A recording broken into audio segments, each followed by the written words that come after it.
여러분 안녕하십니까, 진성호입니다. 1심에서 징역 9년 6개월 중형을 선고받은 이화영 전 경기도 평화부지사. 자, 지금 이화영이 석방시켜달라고 보석 신청을 했습니다. 그리고 오늘 수원고법에서는 보석 심리가 이루어졌습니다. 그런데 이 자리에서 희한한 일이 벌어졌습니다. 이화영이 왜 지금 보석으로 나와야 하느냐, 이런 문제도 있지만 이화영의 변호인은 계속해서 이재명 대표를 물고 늘어지기 시작했습니다. 이재명 대표의 뇌물죄 재판 심리에 양형에 악영향을 미칠 수 있다. 자, 이건 거의 이재명에 대한 반협박처럼 들립니다.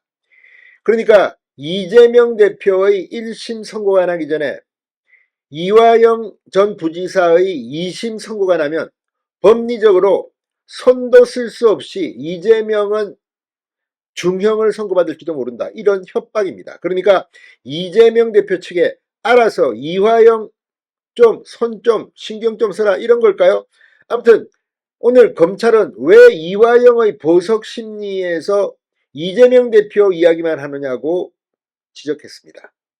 아마 이유가 있을 겁니다. 이미 이화영 변호인은 그전에도 이재명 대표를 언급하면서 지금 이화영 재판 2심이 빨리 끝나버리면 이거 손도 못 쓰고 이재명도 유죄 판결이 날 가능성이 높다는 취지의 발언을 해왔습니다. 지금 이화영이 검찰청에서 회유를 받았다, 검찰청에서 김성태 전 쌍방울 회장과 술판을 벌였다, 이런 주장을 하는 이유도 검찰이 조목조목 사실과 다르다고 하는데도 이렇게 하고 이재명 대표가 이걸 받아가지고 검찰을 공격하고, 이거 다 정치적으로 이 사건 재판을 몰고 가겠다는 것 아니냐는 의심이 듭니다. 지금 이화영으로서는 이재명을 잡고 물고 늘어지는 수밖에 없는 걸까요?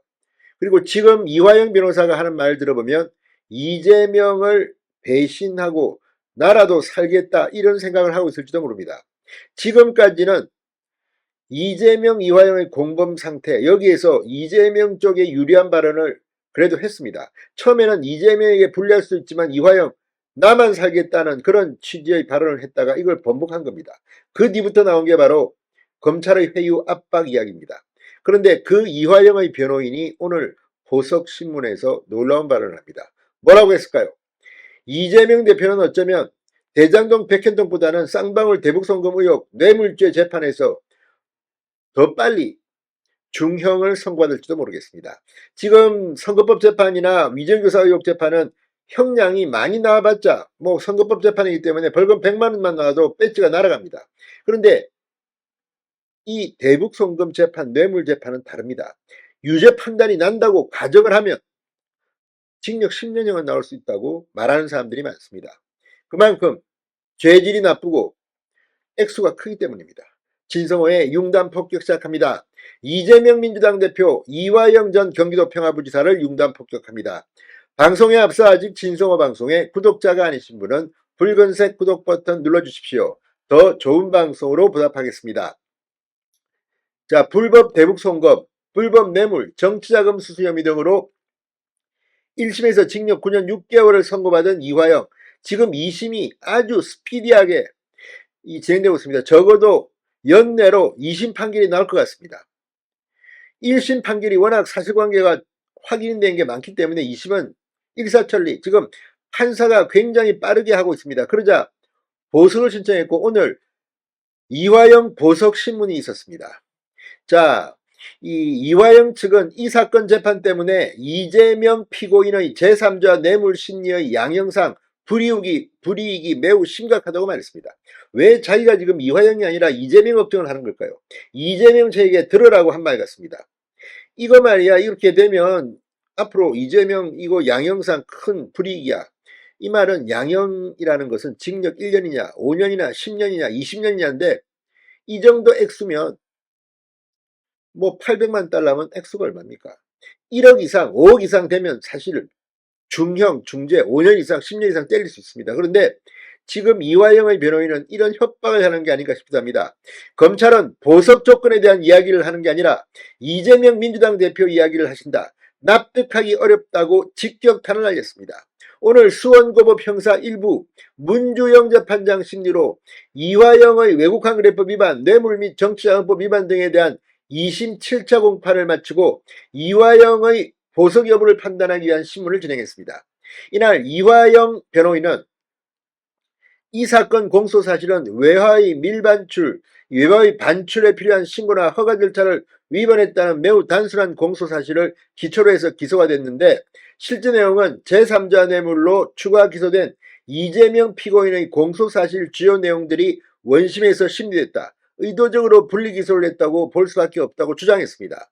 변호인은 또 공범인 이재명의 증거자료에 대한 탄핵 등이 없는 상태에서 심리가 이루어졌고, 이 상태에서 항소심이 마무리되면 사실에 대한 평가가 달라지는 등 여러 가지가 예상된다. 변호인은 이 사건 재판 때문에 추가 기소된 제3자 뇌물 심리가 형해화할 수 있고 이 양형상 불이익도 매우 심각하다고도 주장했습니다. 왜 이런 말을 할까요? 자, 이 상태에서 항소심이 마무리되면 이재명은 치명적으로, 그러니까 별도의 재판 절차 없이도 사실관계가 확정될 수 있다는 것을 의미할 수도 있습니다. 현재 이화영이 받고 있는 항소심 재판은 이 800만 불 대북 송금에 따른 외국환급법 위반 혐의만 적용되어 있습니다. 이 전 부지사와 이 대표는 이 사실을 바탕으로 제3자 뇌물 혐의로 별도 기소돼 수원지법에서 1심 재판을 받고 있습니다. 이에 검찰은 보석신문은 보석 조건에 대한 이야기를 하는 자리인데, 변호인은 보석 사유나 조건에 대한 아무런 내용을 말씀 안 하시고 이재명 대표 이야기를 하신다.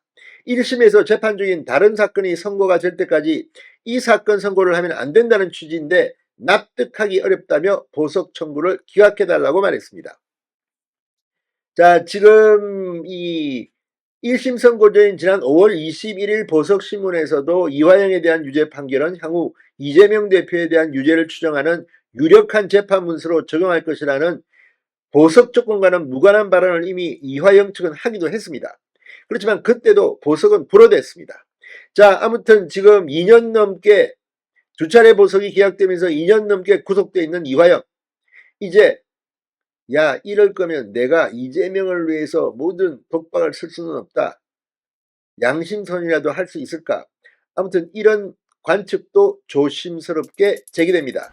이화영은 결국 자기가 살기 위해서 이재명을 배신하는 그런 상황, 어떻게 생각하십니까? 진성호의 융단 폭격이었습니다. 여러분 감사합니다.